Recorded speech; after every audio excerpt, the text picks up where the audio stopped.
Hi everyone. Hello, Rob. and Rich. Hey, today we're talking about Dharana, and that's the sixth limb on the Eightfold Path of the Yoga Sutras by Patanjali. And in particular, this is a third chapter, first sutra, and it describes concentration. And Rob's going to chant for us. Deshabandha Chittasya Dharana, or concentration is binding the mind to one place. All right, so we have different. You want to say anything about that, Rob? okay, with pratyahara, which was withdrawing of the senses and involuting the senses, that is, orienting toward the inward orientation, that is going inside, toward the heart, perhaps heart-mind.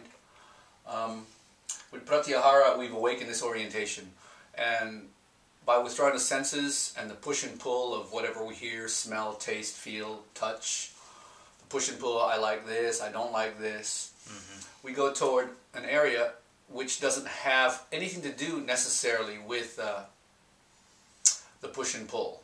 Right. So, what is that area that underlies? It's our, according to the Hindus and Vedanta, it's Paramatman, it's the Supreme Self, the Lord Krishna, that he talked about in relation to the teaching of the Bhagavad Gita to Arjuna, his pupil. To a Buddhist, it's your Buddha nature, and each religion has their own concept of what it is that they're striving to attend and focus on, the divine nature, whatever you want to call it. So this is what pratyahara is bringing us toward. And what is that nature? It's nature that, according to Buddhists, is fully void and empty, but has the quality of compassion, kindness, warmth, friendliness, all of those aspects in relation to Buddhism, and also the Yoga Sutras. In fact, specifically one sutra talks about that, and perhaps you'd like to say something about that. Yeah, well, I was going to say a little bit about the actual act of meditation, because this is bringing us to Toward concentration. Yeah, and so as far as like the objects that you can meditate on, it could be your breath. It could be body sensations. And that would be place. Yeah. For desha. Yeah. As part of this sutra. It could be the sound. So sometimes mantras. What is it? Yantra. Yantra. Yeah, right. it's object of a geometrical object.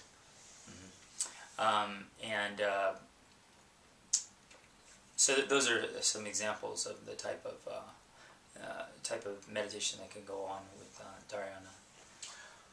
And so we bind with Dharana, we're binding ourselves or locking ourselves to that particular point, whether it's the chakra, whether it's the japa for mantra, whether it's a yantra, a geometrical figure. So we're orienting our mind to concentrate on these points. Dharana, concentrate. And it's binding the mind to that place. Now, if we get distracted or lose concentration for a moment, we can refocus it, keep bringing it back. And as beginners, this is going to happen. There's no doubt about it.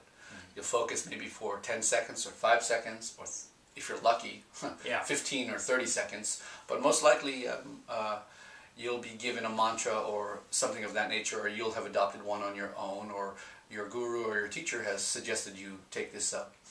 And if that concentration is broken, there's no need to be frustrated, because frustration is just another distraction.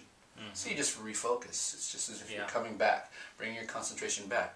Now, as the concentration becomes longer and longer of period, then perhaps it'll spontaneously move into meditation. And we won't talk specifically about meditation so much right now, because concentration is, again, that you could say that's a side effect of sense withdrawal or pratyahara, or the logical next step in relation to Patanjali's Yoga Sutras.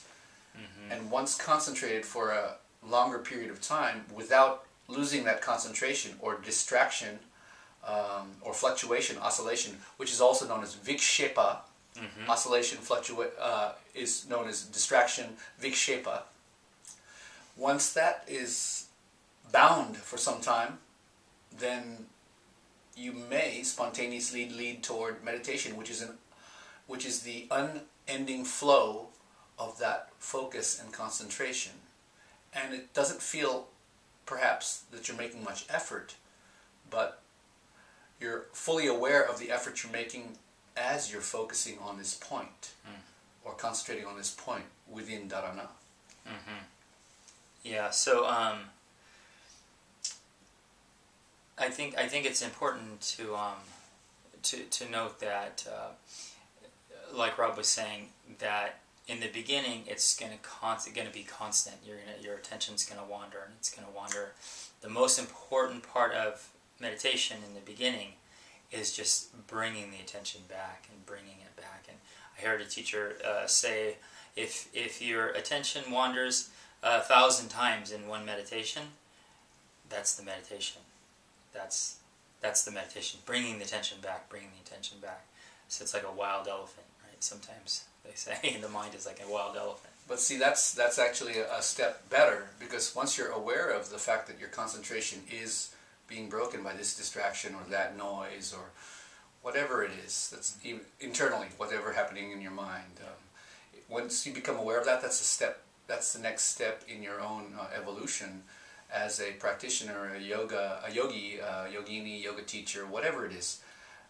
The fact that you're actually aware of these breaks shows that your awareness has actually become more acute and focused, because you now can tell when your mind wanders.